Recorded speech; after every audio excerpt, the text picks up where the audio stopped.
Je voudrais commencer mon propos en vous remerciant d'être présent sur cette cérémonie toujours extrêmement importante, mais dire que si cette cérémonie, et vous y verrez, tout un symbole a lieu ce soir, c'est parce que 3 symboles ont été réunis ce week-end, notamment vendredi soir, le symbole de l'État, du département et des élus locaux. S'il n'y avait pas eu le sang-froid et le professionnalisme des gendarmes pour l'État, des sapeurs-pompiers avec un mixte professionnel et volontaire, et la présence des élus locaux, sans doute que cette cérémonie aurait été annulée, puisque tout près d'ici, il y a eu un incendie dans un établissement pour personnes âgées et personnes dépendantes, avec beaucoup de personnes désorientées, la résidence des écrivains. Et nous aurions pu avoir, sans ce que je viens de citer, des dizaines de victimes, donc ça me semble un symbole. Et au moment où on se pose la question quelquefois du sens des collectivités, de l'engagement du vote, rien que cet exemple me semble un bon exemple pour que chacun soit motivé pour qu'au mois de mars, il puisse exprimer son choix. Mes chers collègues, chers amis, mon cher Nicolas, je sais que tu aimes à juste titre que je t'appelle mon jeune Nicolas, en faisant attention également au poids des responsabilités, au poids des ans, et je sais ta solidarité vis-à-vis de certains de tes adjoints, mais tu n'es pas obligé d'épouser tout à fait par mimétisme leur forme. Voilà, mon cher Nicolas, le plaisir d'être à tes côtés de nouveau, d'être avec toi dans cette année spécifique, puisque c'est effectivement, après des mandats bien remplis, le choix de certains d'entre vous de passer la main. Et pour ceux qui restent, une frustration, c'est de ne pas pouvoir dire grand-chose. Franck Ouvrier a raison de dire qu'on rentre dans une très belle période, dans le sens étymologique, politique, hein, la vie municipale, et on ne peut pas parler de politique, du moins à cette tribune, puisqu'à la limite, et c'est bien français d'ailleurs, Yves Météro le dirait, je crois qu'il citait un écrivain qui disait « La France est un paradis et les Français pensent vivre en enfer ». C'est-à-dire que dans une période électorale comme ça, je ne peux pas dire de bien de toi, je peux dire que du mal.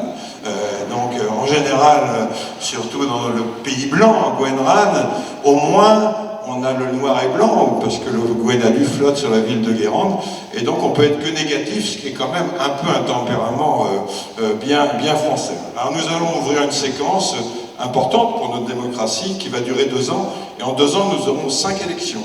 Nous allons avoir les élections municipales, les départementales, les régionales, la moitié du Sénat renouvelable, et ensuite l'élection présidentielle, l'élection législative. Vous voyez que c'est une période extrêmement intense, mais on a toujours tendance à dire que les périodes électorales ont tendance quelquefois à figer les choses, donc on a toujours peur effectivement, par rapport aux enjeux qui sont les nôtres, au niveau national et au niveau international, de ne pas avancer assez vite. Alors, voilà, il me restait la possibilité de taquiner quelques élus, j'en ai une forte envie, vous me connaissez, mais je juge et je m'assagis que ça serait déloyal puisqu'ils n'ont pas le droit de réponse. Donc je laisserai pour ce soir tranquille Pascal L, Bernard M, Marie-Annick D, Françoise J, Frédéric D, également Anouk B et Catherine L, et j'en passe d'autres, mais je leur dis quand même que même jusqu'au verre de l'amitié, faites attention quand même, j'ai toujours les moyens de reprendre la parole. Beaucoup plus sérieusement, effectivement, je crois que dans la période électorale, il faut à égalité, mais je n'ai pas de conseil à donner, qu'il y ait un programme communal et un programme intercommunal. Les deux étant aujourd'hui aussi importants. Et je pense que, Yves l'a très bien dit, il y a eu un avènement d'intercommunalité en France et à Cap-Atlantique, et un avènement heureux pour nous, parce que l'intercommunalité n'a pas été subie, elle a été collective. Et je dois dire que nous qui étions dans les fondateurs, ça a fonctionné parce que nous étions différents et donc complémentaires. Et je crois que c'est ça qui est important. Je donne ça comme exemple, puisque, y compris sur la loi que tu dis, engagement et proximité, nous revenons sur des intercommunalités. Quelquefois, un quart d'un département rural a été imposé dans le cadre de l'intercommunalité par le préfet, par l'État, ce qui n'a pas été le cas ici, et heureusement, et c'est pour ça que ça fonctionne. Le défi, effectivement, des élus de Guérande, aujourd'hui et demain, c'est, monsieur le maire, tu le sais très bien, la démographie.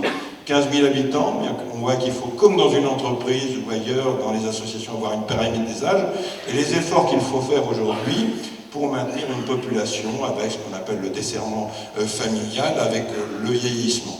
Puis Yves l'a dit, on parle rarement des trains qui arrivent à l'heure. En ce moment, c'est déjà, pour arriver à l'heure, il faut partir, mais ça devrait s'arranger. Mais que dirait-on effectivement? Tu as très bien parlé des compétences qu'on a ajoutées aux compétences de base, notamment l'environnement, qui n'était pas la moindre, le développement économique. Mais on parle peu des déchets de l'eau. Mais les déchets, s'ils n'étaient pas ramassés et avec un tri sélectif qui atteint 50% aujourd'hui du tonnage, que dirait-on? Et je crois que la bataille de l'eau est une bataille absolument essentielle. Tu l'as dit, les enjeux, c'est l'eau potable, c'est la qualité des eaux pour toutes les activités dont dépend notre presqu'île, y compris le tourisme, parce que les gens, quand ils vont se baigner, regardent la qualité des eaux de baignade, mais regardez le travail que nous avons devant, on a un hiver et un automne pluvieux, dit-on, sans doute le plus pluvieux depuis 15 ans. Mais seulement 3% de l'eau qui est tombée sera consommée. On voit que le 97 qui reste n'est pas exploité. Quand on sait que c'est la denrée la plus rare aujourd'hui de l'humanité, on voit bien les questions et les enjeux qui se posent à nous et surtout aux futurs élus dans les prochaines années. Le Parlement, effectivement, joue un rôle important dans une démocratie représentative, rive droite, rive gauche, entre l'Assemblée nationale et le Sénat. Une loi importante qui pourrait aller plus loin, et on ne résout pas tout. C'est effectivement, je disais, la pyramide des âges, mais elle sera importante aussi dans les conseils municipaux. Alors parfois, en presqu'île, de ci, de là, du Pouliguen à la Baule, la Guérande, on peut avoir le trop-plein en termes de liste. Il n'y a jamais de trop-plein puisque c'est ouvert, mais il y a aussi le pas assez. Vous regardez une commune de l'autre côté de l'eau, Corcelles par exemple, il n'y a pas de candidat. Donc vous voyez l'importance aujourd'hui de porter la possibilité de s'engager. La loi engagement et proximité d'essence à 80% de propositions sénatoriales, c'est de pouvoir permettre à toutes les personnes, hommes et femmes, notamment ceux qui sont en activité, de pouvoir épouser le fait d'être conseiller municipal, d'être adjoint ou d'être maire. Ça nous semble extrêmement important. Et puis nous aurons également, à côté de ça, parce que je crois que les deux piliers vraiment de nos vies municipales, c'est le conseil municipal, mais ce sont les bénévoles.